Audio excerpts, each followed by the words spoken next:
I actually became interested in this subject of how to gather the wisdom of the team when I was working back in the 1980s in New York at a Japanese company. And we had a department manager who was from Japan, and he hadn't been in the United States for very long, but he, I think, had read a lot of books in Japan about how to be a Japanese-style leader. And at the time, it was very popular to read books about the shoguns in the past and how these samurai were leading, how they thought, how they acted, all that kind of thing.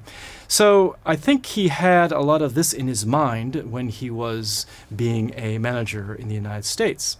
Now, he called a meeting of his team together to get their input on a proposal he had. He had heard that Americans like to express their opinions and add their own 2 cents worth to any particular proposal that was going around. So he figured he would ask his team to comment on his proposal.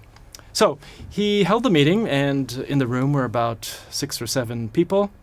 I was there as an observer, but he outlined his proposal and asked each team member to comment. And about the third person to give her comments was an administrative assistant of this particular manager.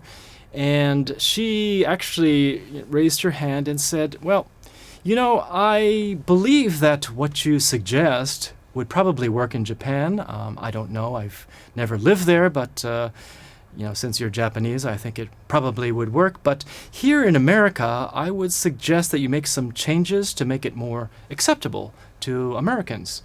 And she started to outline her possible suggestions to modify his original proposal. Now, I could see as she was talking that this Japanese manager was getting a little bit upset. His face turned a little bit stern, rigid, and at times I could see his lips were trembling. And by the time the administrative assistant had actually finished her talk, he sat there for a while and closed his eyes. It looked like he was meditating a bit. And then he stood up, and he suddenly took this pose that to me looked a little bit like a samurai in armor or something. And he said in a rather stern voice, "This is Japanese company. You do Japanese way." And when I looked at the people on the team there, they were cowering at their seats, sort of.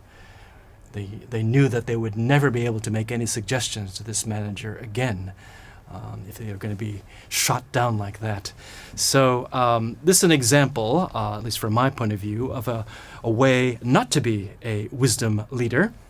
You will probably not get very many suggestions or ideas from your team if you act in this particular way, although it may work to a certain extent in Japan.